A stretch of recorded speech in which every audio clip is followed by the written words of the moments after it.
Hey folks, and welcome to Subjective Thoughts. And our comics for today are Canto II, The Hollow Men, issues 2, 3, and 4 by IDW. Now there is fighting, killing, death, drinking, curses, what else? And monsters in this one, so if you're in any way squeamish, you have been warned. Also, spoilers. And I'm pretty sure it's right. Now let's see, spoilers. Yeah, alright. Now quickly on to the names. They're quite big here, so I'm not going to attempt to read them again. There you go, that's all the team. I'm pretty certain that this is the same team on this one as it was on on all of these. And these are the covers. This is the one I have. This is by Who It Is. And these are the variants, if anyone's interested. Alright. Now, I have read issue 1. I don't have it here. I decided not to reread it because I remembered it well enough, and I couldn't be asked to go and dig it out. But it's okay. It hasn't been that long ago since I read it. I remember well enough. There we go. Alright, so quick recap of what happens in issue 1, and also spoilers for that one in case you haven't read it. Now in the new story, after the events of the first Canto story, I'm just gonna call Kento's people the Tin Men. The Tin Men are now free. They're living in New Arcana. Things are going more or less good. But, of course, they cannot really escape the control of the Shrouded Man. And, one of Canto's friends, named Veretta, her clock suddenly stops. Which, after that, they discovered all of their clocks are slowing down. They have clocks instead of hearts. Well, I'm sure if you're watching this, you probably did read Canto, but yes. They have clocks instead of hearts. So the clocks are slowing down, and it's something that the Shrouded Man has done. And in order for them to survive, they have to return to him and be his slaves. So Canto sets out to go and find a way to lift off the curse because of his encounter and fighting the Shrouded Man. And I guess you could say he absorbed a bit of his magic, so he doesn't have the same curse on him as they do. So he sets out to go and find a way to lift it. And his friends, Veretta, Falco, and Ricotta, decide to join him. He tells them, no, stay here. We don't know how long we have. You should spend time with your loved ones or how you want. But they tell him, no, we're going to go with you. As you said, we choose what we do with the time we have left. So, they all set out on the journey with their Molraxes. Big, cute beasts. It's not one on the cover here. Alright, anyway. Now, in issue 2, they go to find Kento's friend, Auloria. I am botching her name, I know I am. I'm going to put it on the screen here, because I'm not even sure how to pronounce it. I'm just going to call her Al. I think that's what I did when I talked about the first Canto. Anyway, Al is an elf lady that Canto met in the first story. She helped him get into the city of Dis, and she encouraged him on. So he comes to her village, but the village seems completely deserted, except these scarecrows, like here on the cover, that are referred to as the Hollow Men. Well, at first anyway, but that's not why the story's called Hollow Men. So they see all of these, and suddenly they're attacked by these bat-like creatures, who is quite a lot of them. They do fight them, but there's only so much they can do against them. They start lifting the Molraxes up, but then arrows are being shot, and at least Kentel's Molrax. Really, they should have given him a name by now. Anyway, his Molrax, he's a much older Molrax than the other ones. He is the only one who escapes the bad creatures. The one who helps them is his friend, Al. She tells them they must go, hide in one of the buildings for shelter. She tells them, don't worry, Molraxes are incredible creatures. They might find a way out of it. So they go into a bar, no, not a bar, a Trivan. Well, where they used to in the medieval ages to go get a drink and sleep somewhere. So they go in there, and as we find out, it used to belong to Ellie and her. But first off, she tells them what happened there. They were, for a time after she returned, the roads opened again, and her people weren't starving, but that didn't last long, of course, with the Shrouded Man. Yeah, he's quite the asshole, if you haven't figured it out yet. Yeah, so he, and all this caused famine and everything, and they, not everything, caused famine, there was hunger, there was no money, people turned on each other, and that's when the Shrouded Man appeared and promised to take away all their pain, but of course, not in the way they wanted to, and he turned them into these scarecrows. So that's what happened, and among them, because of all this, Al lost her, I'm not really sure. Either she lost her mother and her child, or her sister and the child, or perhaps that was her lover and their child. It's like this lady and I think maybe a little boy. I don't know. They don't really specify, and to help me, I can't tell, honestly, if that's meant to be a little girl or a little boy, and who's the lady. I think, though, they are related, so it might be her sister or mom, really. I don't know. Anyway, her family. She lost her family to this, and she was, very hopeful and very encouraging in the first story, and here she's, she lost her hope. She's not the same warrior that Canto met back then. She's drinking. But then the Furies appear again. Was it two of them? Yeah, it was two of them. The Furies appear again. They start attacking. The Molrax, Canto's Molrax manages to throw one of them into the fire. Al fights the other one. She tells them to escape. And then Zixia, still not sure if I'm pronouncing that correctly. Zixia, Al's sort of pet dragon. They all run out. They run out to a lake with a boat that's right outside. And then Zixia just flies towards Canto and hands him a map. I'm assuming this means that Al is dead. I mean, you don't see her come out of the fire, of the building that's on fire, but I don't know. I would presume that means she's dead. I don't know where Zixia is. Did he join her to die, or did he just fly away? It's not really specified. I will say, again, like in the first Canto, as much as I love it, they have, the pacing sometimes is a bit too fast. Like, things sometimes just, transitions are just a bit too fast. Although, I don't know, maybe that's the normal pace. To me, they just feel a bit fast. Anyway, they all go into the boat, but there's a huge waterfall. They don't notice, so they all fall.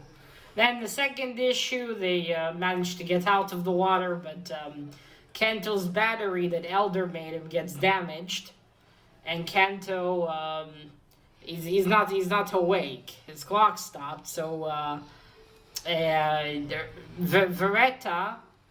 takes one of his cables that were for his battery and gives him some of her time. She can't give him her clock, but she can give him some of her time. And it works. Canto wakes up. They think Veretta is dead, but no, she's still okay. I think she and Ricotta have a thing, like a romance thing. Not certain though. I do think so. I think maybe they have deeper feelings. Anyway, they continue to travel and then they make camp and stop. Kento has a dream, more like a nightmare about the Hollow Man. It's almost the same nightmare he had in issue 1 of this. Where, the Shrouded Man tells him there's no hope, don't go. They want to reach a place called the Yellow Mountains. No, not the Yellow Mountains. The Lion-Hearted Mountains, I think it was. Because then there's perhaps magic that they can use to defeat the Shrouded Man. Now, Kento is a lot more bold in this one, and not as intimidated as he was in the first story. And when the Shrouded Man tells him there's no hope, Kento responds by saying, what do I want to say? You're probably lying. Why would you not come here and stop us yourself? It is because you're weakened. And then Falco wakes him up, and unfortunately Veretta has died. Her clock stopped. And then they sent her on her way in a boat, kind of like they did in the, I think, tradition for Vikings. But instead of shooting a flaming arrow, they just put her on the boat and put flowers around her. It was sad. I liked Veretta. It is a shame, really. Poor Ricotta, too. What to do, though? So, Kanto tells them, this is Kanto and he's drowning there. So Kanto tells them that he's going to continue on his own.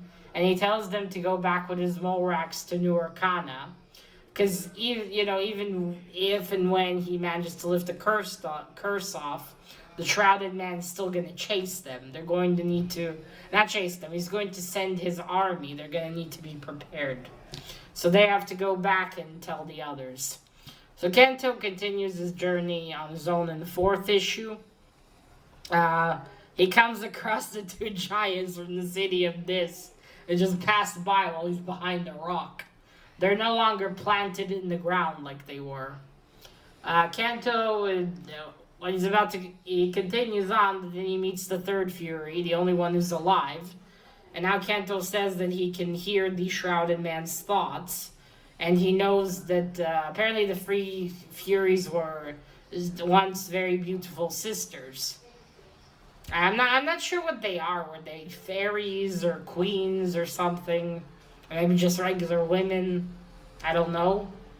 But yeah, they were once these beautiful women, and he corrupted them. They're also, I think it's pretty much understandable. They're also his slaves. By saying these things to her, if you've given up, Kanto manages to defeat the Fury's illusion, because in the first story they would put doubt in his mind by telling him things. They would send these apparitions instead of themselves. Well, by Kanto talking to her about this, he makes her apparition go away. She's about to attack him, but then the giants reappear and fling her off, and they help Kanto on his way to the Lion-Hearted Mountains, that right here. So apparently after everything that happened in the first story, there's been rumors that a fearsome warrior has managed to sneak into the city of this, D-I-S. Yes, D-I-S. Pretty sure it's pronounced this. And since then, I think it probably didn't help the Shrouded Man. It probably gave people courage, or at least hope. Which, as we know, the Shrouded Man doesn't want them to have, because he's an asshole. and they've been basically cast away because they failed to prevent him from getting into the city. Now, in the first book, I thought that they were planted into the ground. Just they didn't have legs, but apparently they did. So the Shrouded Man just told them fuck off, and just as punishment didn't give them their legs. So their legs are still planted down there. So that's interesting. How does that? Well, let's not doubt magic too much. They reach the mountain, but the remaining fury comes again. One of the giants picks him up and tells him, "Okay, you're gonna go up there on the mountain. Now you see all this that you have to pass. You're going to see these big statues made of rock.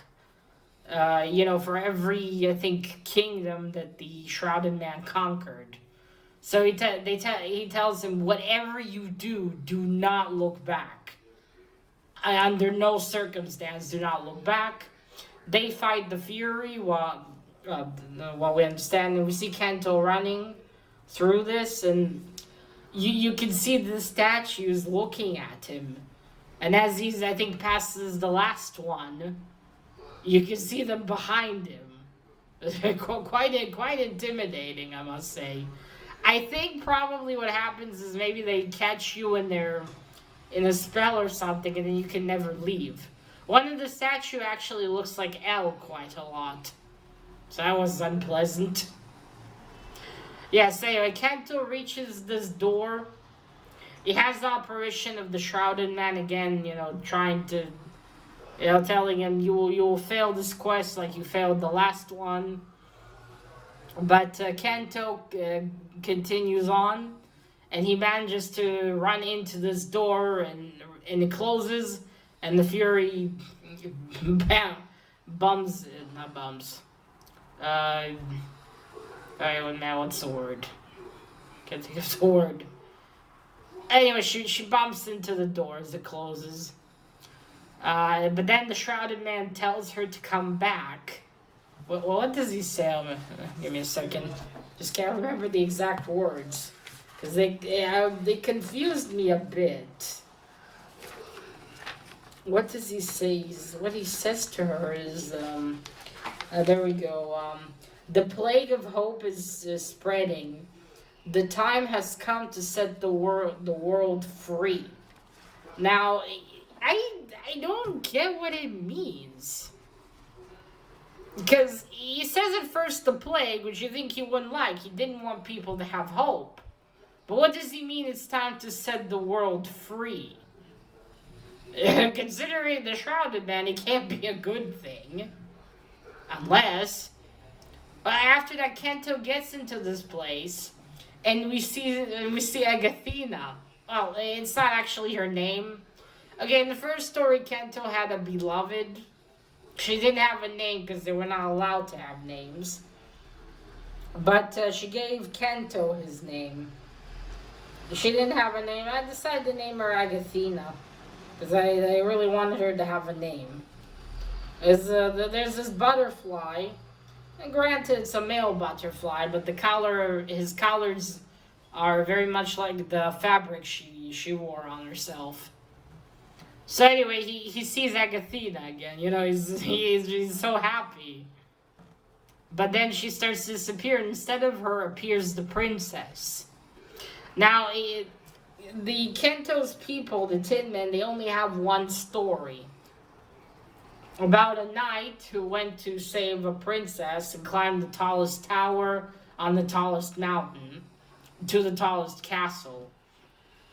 Now, that knight was the Shrouded Man. He climbed and he says, I never found the princess. So he decided he's going to take hope away from people so they never have to feel that disappointment.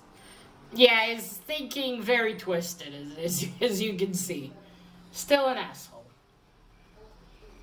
So we meet this princess who tells Kanto there isn't much magic left here, but there is a bit left that you can use. I can give you this this heart. Okay, so as it turns out, the Shrouded Man came to that same place, and in exchange for his powers, he left his heart there. So Agathena, the princess, can give him that heart, and he could use it against the Shrouded Man. Now, of course, there's a catch. There always is. Now, the thing is, if he does that, if he replaces his clock with that heart, his time will end. So I assume it means he will die. If he defeats the Shrouded Man, he's gonna die. As he's gonna take out his clock, and only this heart of magic is the only thing that's gonna keep him going. But I'm assuming because there's little power in it, that it probably won't last him for long. Maybe just enough to fight the Shrouded Man. And that is where it ends. Now there's just issue 5, which I already ordered. Tried to order it back then, a few months ago, but I guess it just didn't come out yet, so that's why I probably couldn't. So anyway, but back to for a minute for what the Shrouded Man said. What I'm starting to wonder is that the Shrouded Man dueled this on purpose. I mean, did he do all this because he had to, and all this time he was looking for someone who would oppose him? Could it be that he, in some way, put a curse on himself, and he can't, perhaps it is that he just can't freedom unless someone defeats him. Just kind of one of my theories on this, and perhaps he needed someone to rise up and to defeat him in order to free all of them from this curse. At least that's what it seems to me. The other thing is, that's a bit ridiculous, but could Canto be the Shrouded Man? I don't know the good thing about the Shrouded Man. Probably not, though. Maybe the princess just appeared to Canto as like Athena because, I don't know. It is a magical place. Maybe that's the reason. Perhaps. I don't know. I don't know. Just a theory. I'm dying to get the 5th issue to find out. I really am. I love this story. And, I think it's called The Hollow Man because, Sorry. I think it might be, because he says if you go up into that door, you'll come out to Hollow Man. Everything inside you will be taken away. But yeah, this so far has been great. I love this story. I'm definitely going to buy me a trade paperback when this comes out. But in the meantime, I really want that 5th issue to find out. I really, really do. Alright, and it's quite long, but I got 3 issues. I'll show you a bit of the art. This is relatively new, so I'll only show one. So there we go. These are his friends. That's Ricotta, that's Veretta, and that's Falco right there. These are their mole racks. And yeah, that's the one I'll show you. There we go. There are the mole racks. There are the little guys. Well, the art is by the same artist, basically, so there's not much to say about it. I do love it. I do mainly love, though, the design of the backgrounds and Canto's people. But I have to say, the way the artist draws actual, maybe regular humans is not... you poor issue. Why do you keep falling? It's not the best at times. Not the best, really. And it's kind of hard to tell, also, the kind of ladies that he draws. Some of them, it's hard to tell if it's a lady or a gentleman. But, for fuck's sakes, can you just sit? There we go. Okay, close enough. Yeah, but anyway, it was great. I read all these in the past 2 days. I was reading something else, but I just had to get to this already. I had to find out what happens. Yeah. Well, that's it. This has been fantastic, and I'm looking forward to getting that last issue and reading it. And, I will most definitely talk about it. Alright, folks, so that is it. I mention anything else, covers. I don't really talk about the covers. Although, one thing I will say about covers in this particular case is this one. You see her? So that's Elle, the elf lady. Look how pretty she is in that cover. Oh wait, I think I can show you a bigger one. Wait. I mean, she looks fine. It's just in here she's so much better drawn. Look at that, she's gorgeous here. Much better than in here, but again, it's just personal taste. Yeah. All right. So that is it, folks. So let me know if any of you read Canto. If you read the first story, if you read the second one, what did you think about it? Or if you want to read it, things like that. That is it. Now remember, collect what you're passionate about and share it on YouTube. Bye.